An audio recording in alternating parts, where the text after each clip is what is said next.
we will go with architecture in medieval India.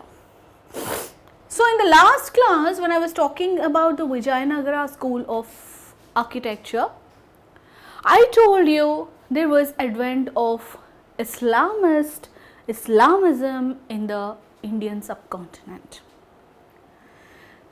So now did the Islam conquerors come just along to rule and they only contributed in the administration?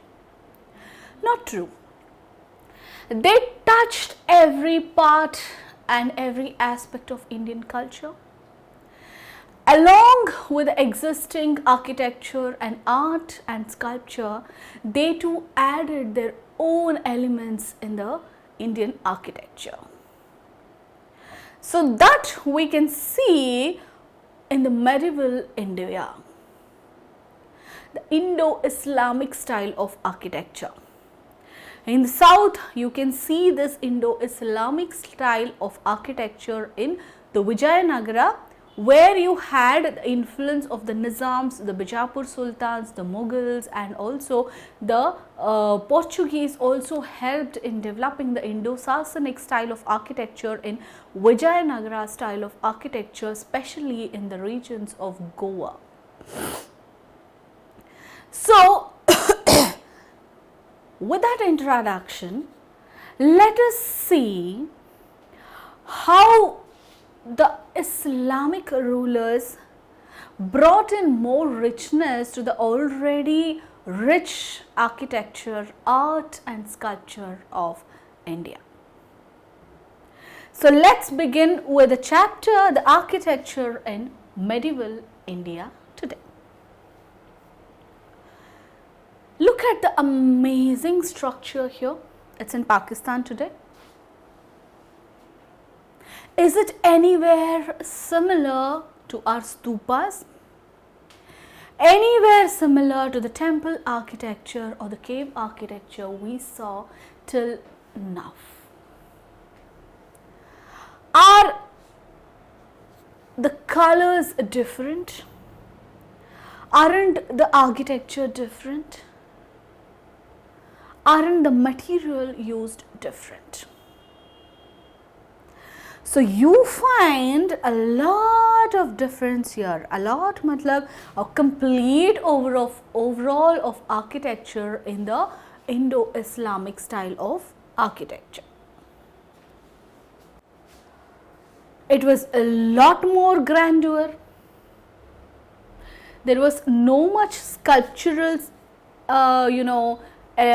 sculptures like yakshas, yakshis and the Hindu elements in the Indo-Islamic style. They brought in modernity with them. They brought the Middle Asian culture with them. A new idea along with the local traditions developed. The Arab conquest of Sindh culminated with an Islamic ruler seizing Delhi in the 11th century. From times immemorial, Delhi has been the seat of power, prestige and majesty in India. The one who conquers Delhi is the ruler of India, the Sultan of India. So, in the 11th century, the province of Sindh was captured by Arabs. This began the influence of Islamic influence in Indian culture, Indian art, Indian architecture, food, clothing, etc. The architecture in medieval India changed dramatically, especially in the northern Indian belt, the western Indian belt. The first part of India which saw the influence of Islamic architecture was the western India and the northern India. Then it penetrated to the south and the west, the east. New elements such as calligraphy, ornamentation using inlay work and so on were introduced. Calligraphy is a stylish writing of Arabic script. Very stylish. The normal way you write is different than the calligraphic style. Very stylish. They use it in English, they use it in Persian, they use it in other languages too. Very stylish, very decorative, very artistic way of picturization of the language. It's called calligraphy. They used to write in calligraphy on the buildings, on the walls of the buildings. Mainly the preachings of Muhammad, the teachings of Quran were calligraphed on the monuments. Ornamentation using inlay work, famously known as Pitradura. In the artwork, like for example, they have some flowers, they have some vegetables. In that, they used to put in the precious metals, pearls, gold in those artwork to make it more richer. This Pitradura was mainly became more prominent and seen after Mumtaz Mahal, they say. But it was there in the Mughal architecture. It's a Persian style influence. So, in the 11th century, when the Sindh province, which is now in Pakistan, was captured by the Arabs, the influence of Islamic began to influence on the Indian art, architecture, food, clothing and every aspect. The art and architecture of medieval India, especially in northern India, changed dramatically. More usage of calligraphy, the pictorial style of representation of language, the artistic form of inlay work on the artwork were all seen in the monuments and architecture. Certain flavors of the local architectural traditions were also retained by the local architects. See, completely it did not change. When I come to the paintings, there are a lot of sub-schools which was developed under the Mughal school of art. Okay, I'll deal with that in the painting class. Now, let's focus only on the architecture and sculpture. The local traditions were also not forgotten, but see, these local rulers were under the Mughals or the Islamic rulers, and they were their food givers. They were giving them grants and donations. So obviously the local artisans, the local sculptors, they have to influence the rulers. So along with keeping the local traditions, they also took the elements of Islamic culture in their architecture. So they even kept the local traditions. As a result, we see a fusion of Persian and Indian styles in the architecture of the following period.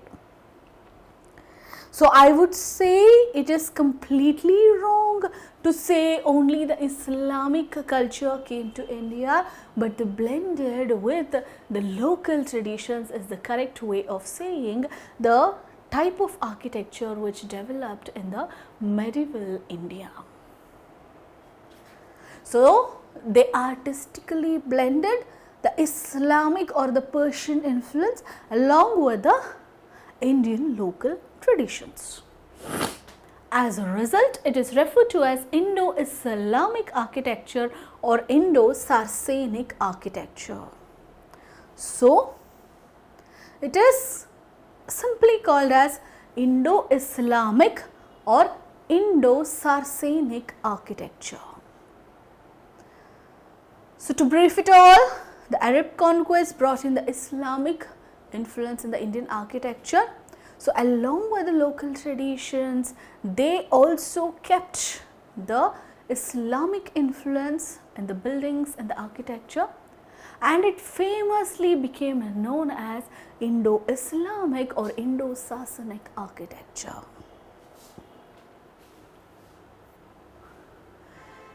I have taken the picture of Taj Mahal to just elaborate and introduce to the elements or the salient features of Islamic architecture.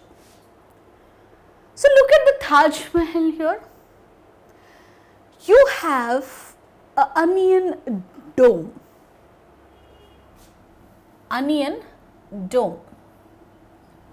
Do you find it in Indian architecture till we saw today? The stupa was like this. It is anda. It's like, a rounder shape. It is not similar to this onion dome. The domes were with columns. The domes had columns here. I'll tell you why they were with columns.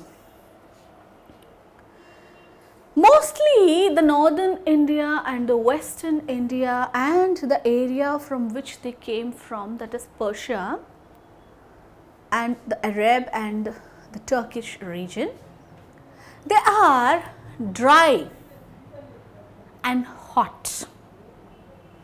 In the summers, humid during the rainy seasons and colder in the winter seasons. So during the summer season, to beat the heat, these domes were made with columns so that the air can breathe in easily and they can have rest here or see the view from these domes with columns. You can see here the dome with columns, and look at here, you have the minaret. You have the minaret here, the minarets at the top, the lotus decoration, inverted lotus was used. It was not the straight lotus, it was inverted lotus which was used. You have a finial here, like our Mameluke in the Nagara style of architecture. You have a decorative spire, an uplifted platform or base. They used calligraphy on the walls. Look at the spandrel and the column here. The foundation. So here itself you can see there are different elements which is different from the Indian basic architecture. An upraised platform, a base using of calligraphy, elongated dome, a column, minarets, inverted lotus decoration, decorative spire, onion dome, finial, domes with columns and leaning forward minarets. Look at here, the finial, the inverted lotus, the dome and the drum. Very important feature of Islamic or the Indo-Saracenic architecture. The domes were very important features of the Islamic architecture which was introduced in India, which was not seen in our Indian local architecture. Huge domes can be seen in the Indo-Saracenic architecture. With the introduction of arches and domes, the arcuate style of architecture replaced the trebuchet style of architecture. Trebuchet is the roofs. Here you are introduced the arches. So till now you saw the roofs, the trebuchet style. in the temples. Here you are finding the arches. So the arcade, which is new to India, it was introduced here. Minars were built around mosques and mausoleums. Qutub Minar, Char Minar, all have the minars. It was not seen in Indian architecture.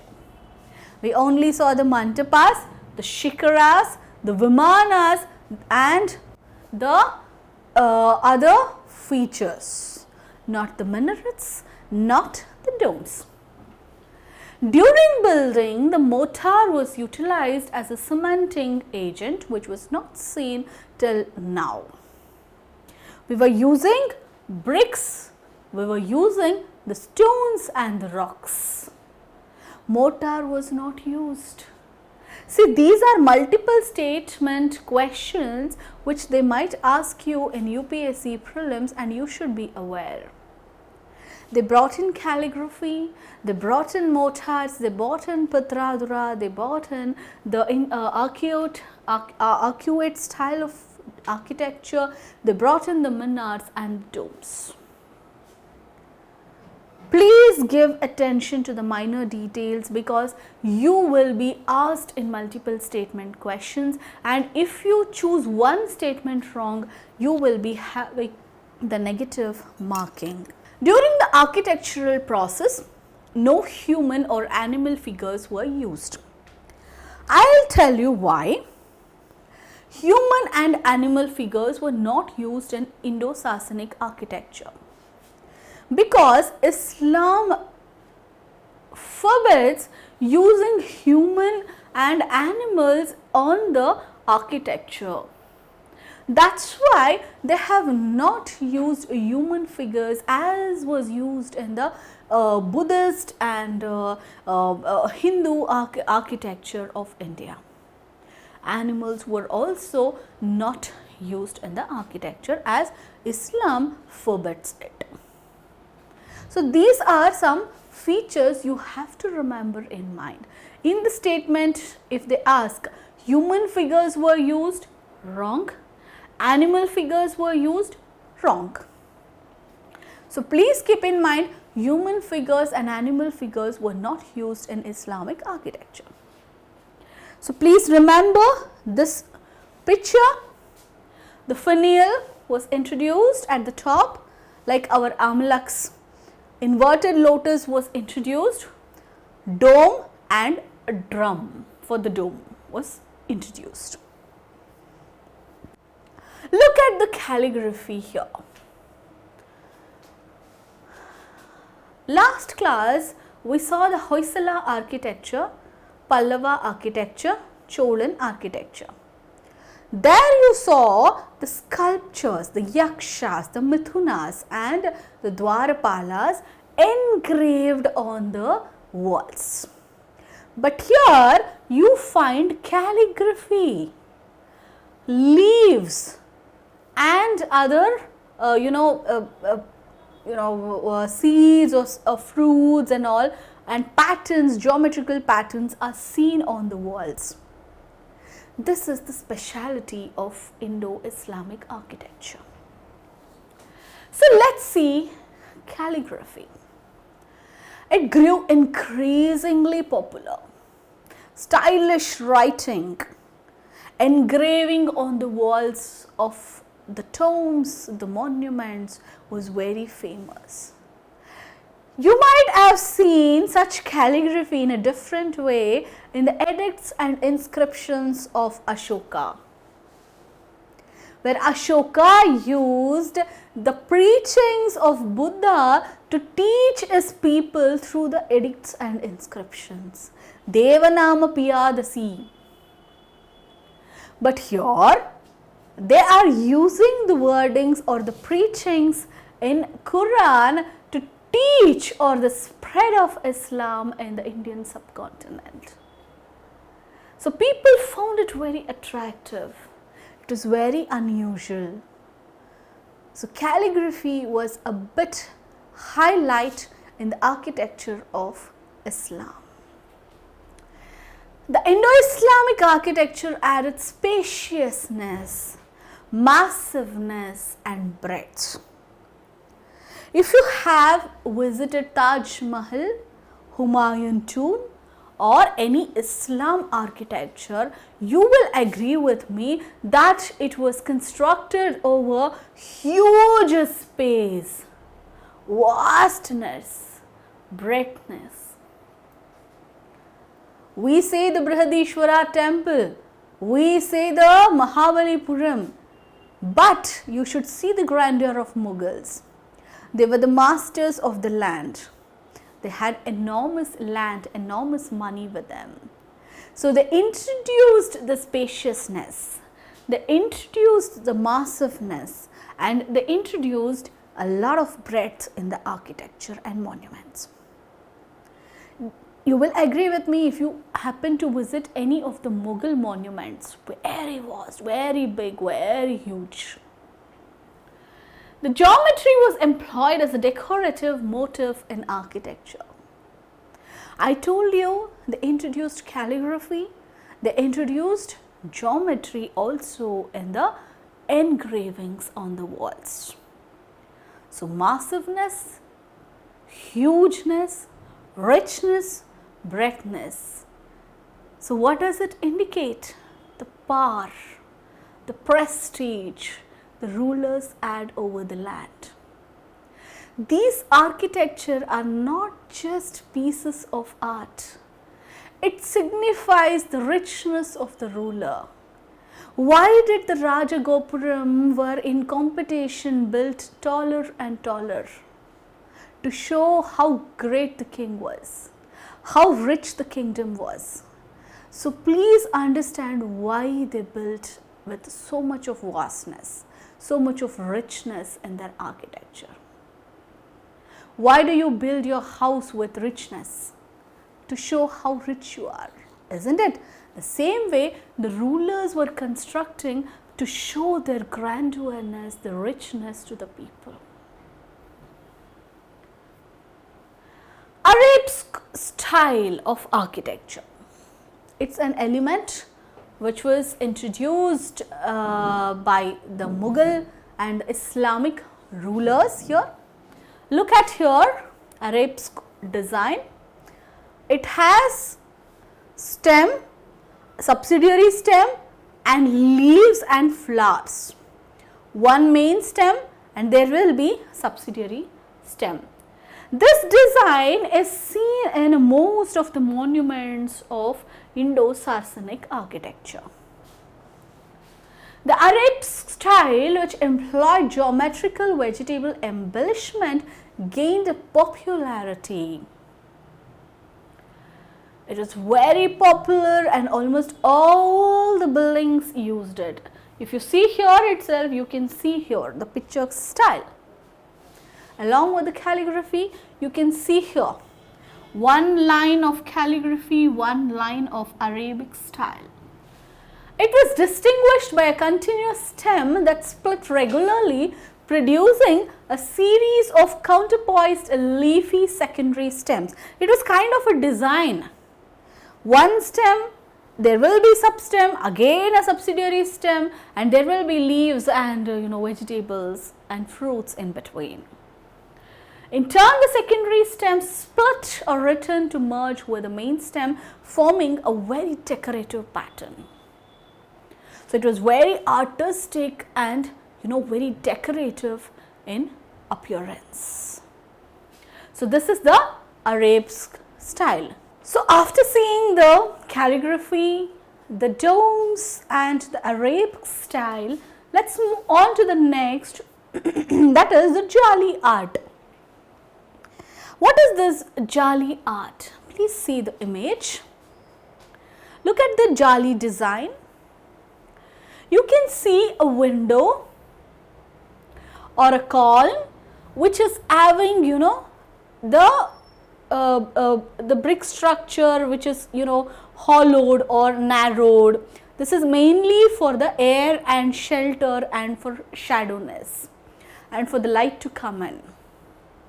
As I told you, These regions where the Islam rulers ruled were dry and hot in the summer, humid in the rainy season, and cold in the winters. They designed this Jaali technique in their monuments for the air to flow in, and also they have shadow, and during the winters they wanted light to come in and also protect them from cold. So the Jaali design was a salient feature of Indo-Saracenic architecture and served them many purposes. The intricate Jaali art adorned the structures of Indo-Saracenic, symbolized the value of light in Islamic traditions. As I told you, art and architecture is not just piece of monuments, they have religious significance too. Human figures were not used, animal figures were not used because Quran doesn't mandate it. Light is given a lot of importance in Quran. That's why they have given this introduction of Jaali in their monuments to signify the importance of light in Islam. They also serve practical purpose such as allowing for the circulation of air, especially in the summer season, shelter from direct sunlight, especially in the summer season, as well as privacy. They want light, they want air, they want shadow, but also they want privacy, which was given by this Jaali. Also in the winter times, the cold air was stopped and they will filter the small portions of cold breeze to the people in this Jaali structures. So they served Islamic purpose as well as practical purpose through this Jaali art. The importance of water. Again and again I am telling that these regions were hot and dry. So you have seen the importance they have given for water, light, and also shelter in this architecture. Water's importance was also evident in the building. The Quran describes water as a blessing from God or Allah.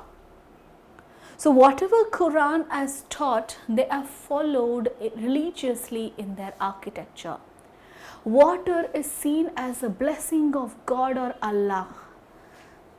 Allah says that water is a blessing to humankind, and that's why we are surviving on this planet Earth, and we should be thankful for it.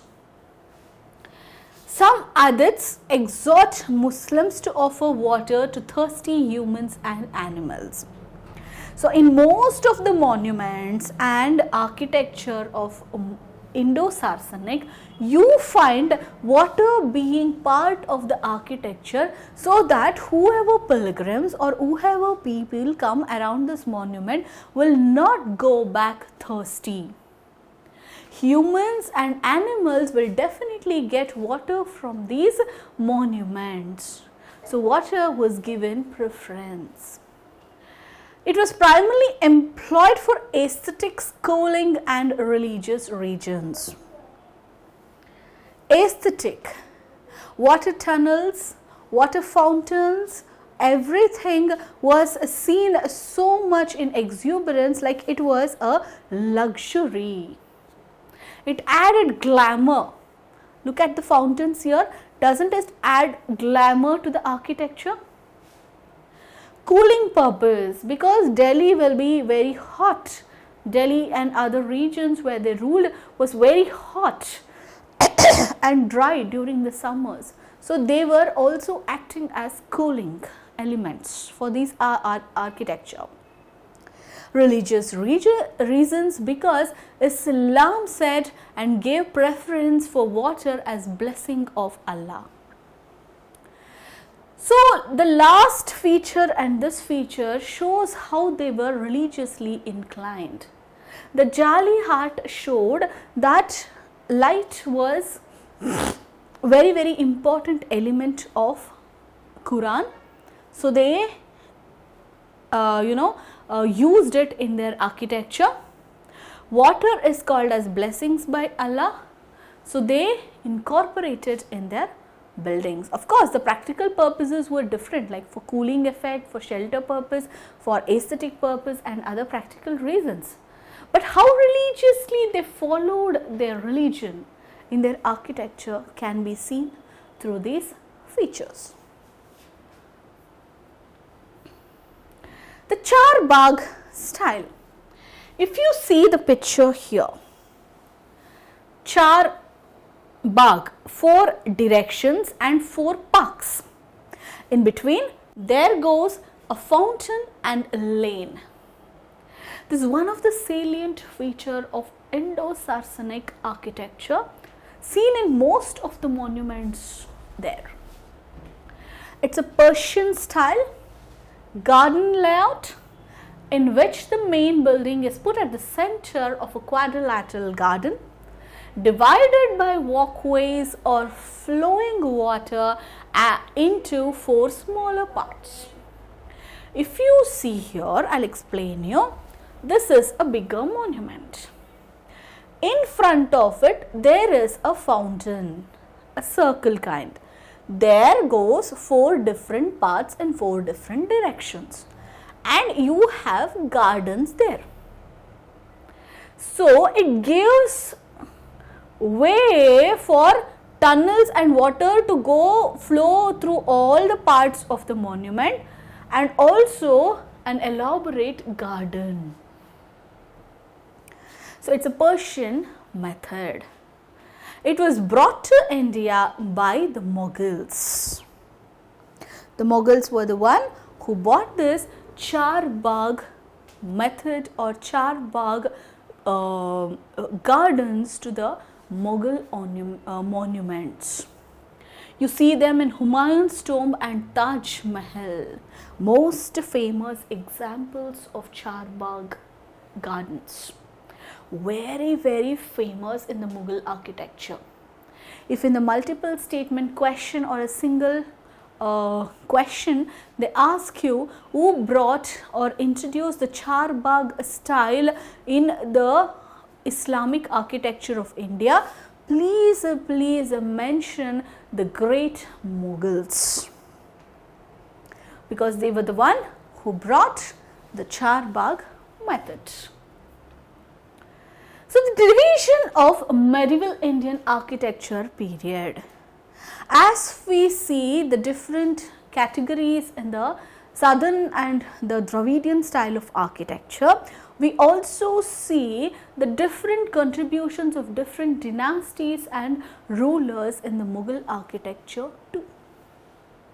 The architecture during the Delhi Sultanate period, the Delhi Sultanate were the first ones to rule properly the region of Delhi between 1206 and 1526, is categorized into 2. The first one being the imperial style. Imperial simply refers to the monuments or the architecture contributed by the rulers. The second being the provincial style, contributed by the local rulers and the fiefs.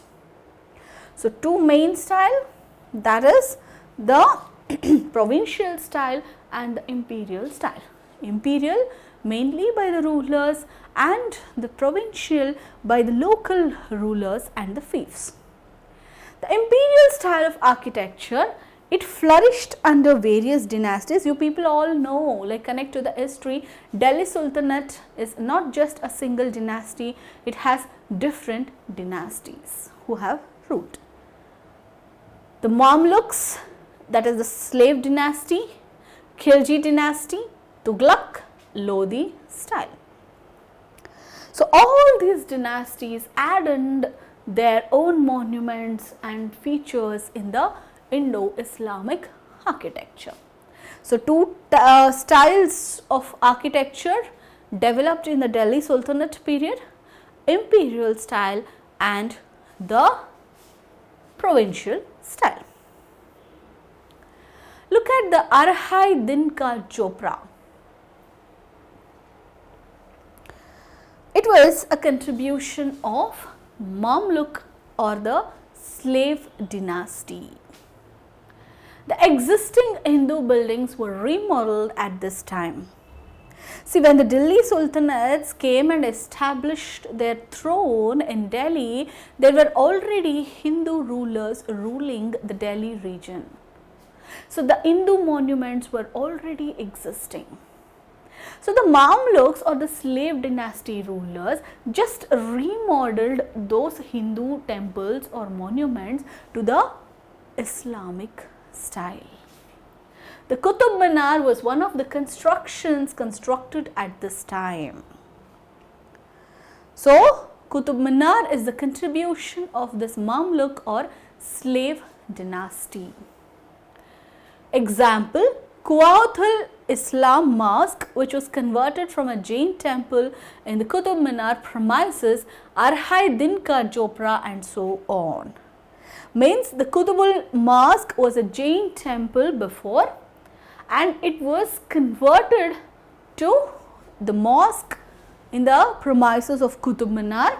Even Arhai Din Ka Chopra was also a Hindu or a Jain temple before and was remodeled to Islamic influence or architecture. So, this is the contribution of Mameluke or slave dynasty. Look at the Alai Darwaza, the gateway in the Qutub Minar complex. So, the Khilji Dynasty, Seljuk style was introduced by this Khilji Dynasty.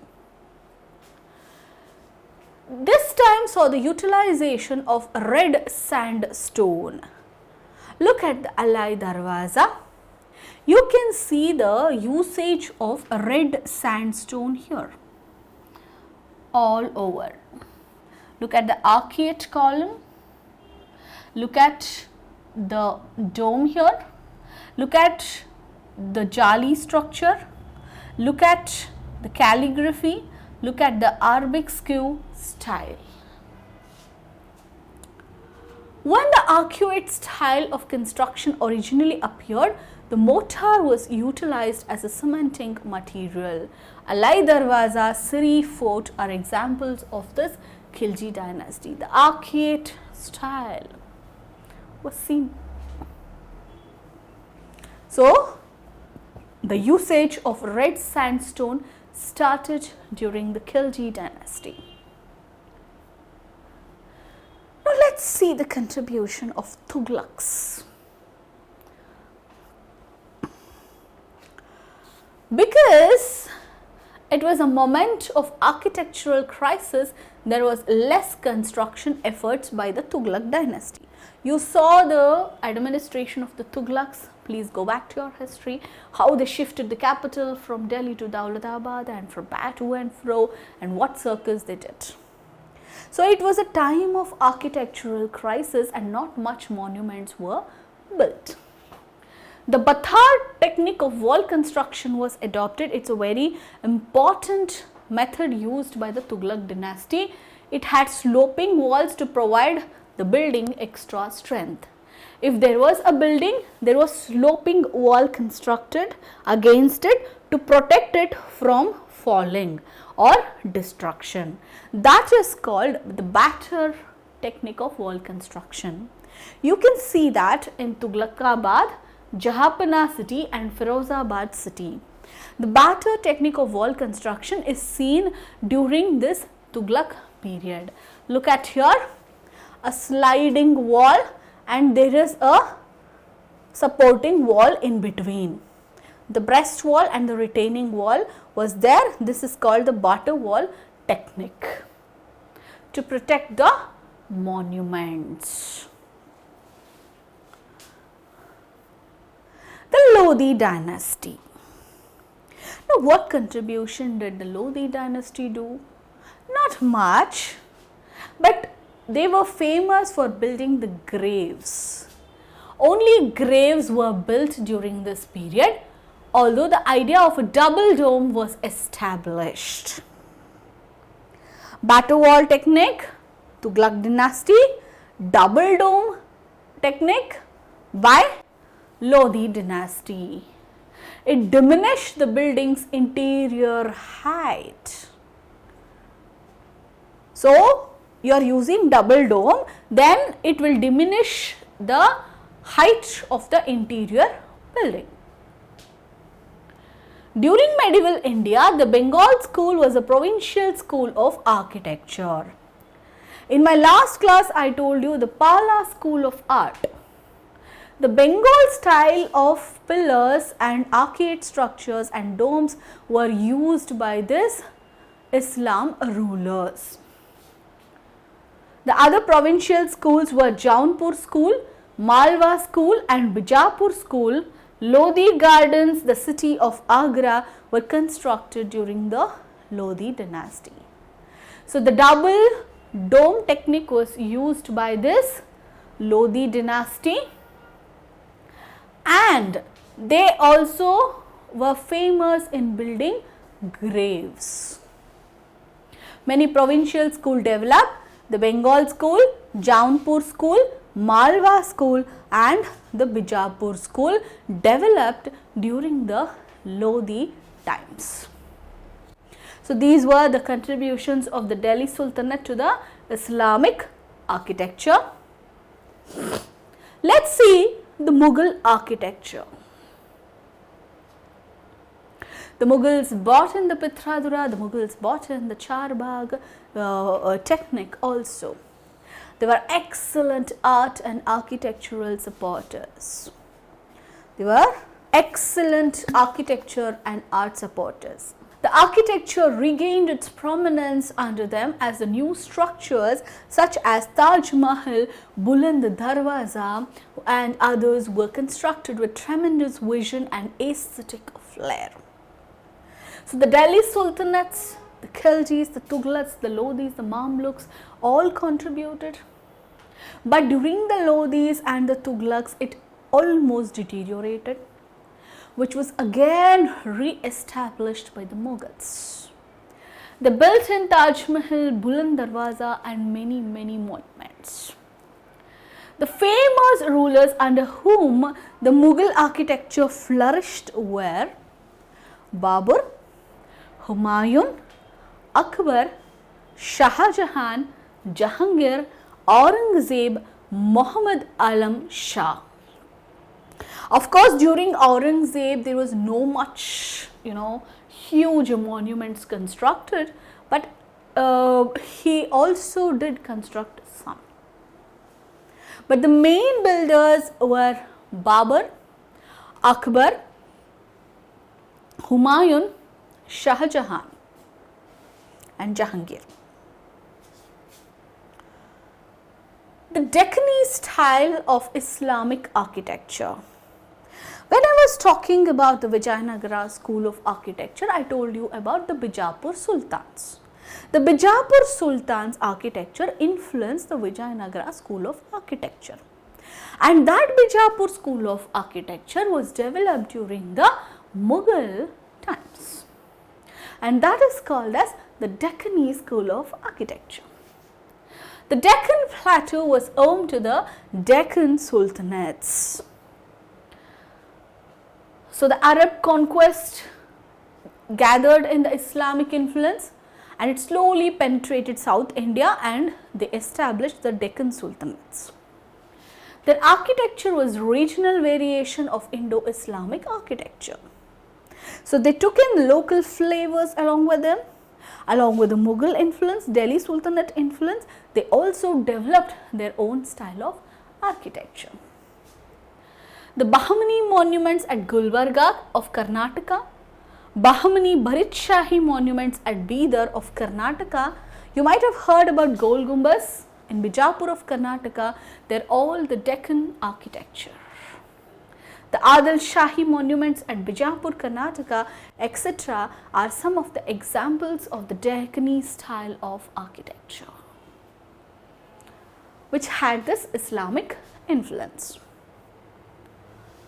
The Sikh style of architecture. Even the Sikh style of architecture had the influence of the Indo-Sasanic. They evolved in the modern day Punjab region and Punjab region of Pakistan too.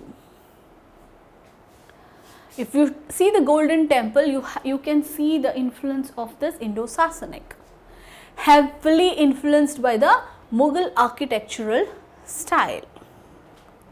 They had this chhatris, the kiosks on the top of the structure influenced by the Mughal architecture, shallow cornices, fluted domes with brass and copper grills were also used as ornaments. They too started using the arches and used ornaments embellished with a variety of foliations in their construction. Even the Rajasthani style or the Jaipuri style of architecture also had the influence of Mughals. The Rajput style of architecture, the Hawa Mahal of Jaipur, I have given an example. Look at the exuberant use of red sandstone there. Look at the Jaali work. The Rajput constructions of the time were also influenced by the Mughal style, but they were distinct in the terms of size and scope, that's all. As I told you, the Rajasthani or the Rajput style of architecture was also influenced by the Mughals. They were primarily responsible for the construction of imposing palaces and forts. Like the Mughals, they too started building huge constructions, palaces with Jaali art and Charbagh style, etc. If you have seen Jodha, this one, which is that movie, Peshwa Bajirao Mastani, you can see the Bajirao Mastani Mahal having the Charbagh. If you have observed the movie and the architecture, it has domes. The style was distinguished by its use of hanging balconies and arc-shaped cornices. I mentioned the movie because you should see that live. They have showed it, the Charbagh style, the importance of water, the domes, the light, the Jaali works in the movie. That's why I told you, because I was talking about that. So the conclusion, around the 7th century AD, Islam began to influence Indo-Islamic architecture on the Indian subcontinent with the Arab conquest and other conquests. During the medieval period, the patterns of art and architecture created numerous monuments and structures in the styles of the native or regional, Indic, Persian, and you have the Central Asian, Arabic and Ottoman Turkish architecture. The regional Indian architecture has influenced several of these styles like the Rajasthani style, the Sikh architecture, the Bengal school, etc. have this influence. It also uses the arcuate style to replace the Indian trabeate style. Trabeate is the roof type, arches is the arcade style. The architecture was shaped and inspired by the Turks and Persians who inherited a plethora of different designs from the Sasanian and Byzantine empires. So the influence of these Middle Eastern countries and the Central Asian countries can be seen in the Indo-Sasanic architecture. So this is how the Indo-Sasanic architecture is different from the Indian typical type of Nagara style of architecture or the Dravidian style of architecture. It gave local schools also into pavement under its influence, garnishing the local traditions. So I hope you have understood the Indo-Sasanic elements, the Indian style of architecture and the cave architecture till now. So let's continue in the next class. Thank you so much.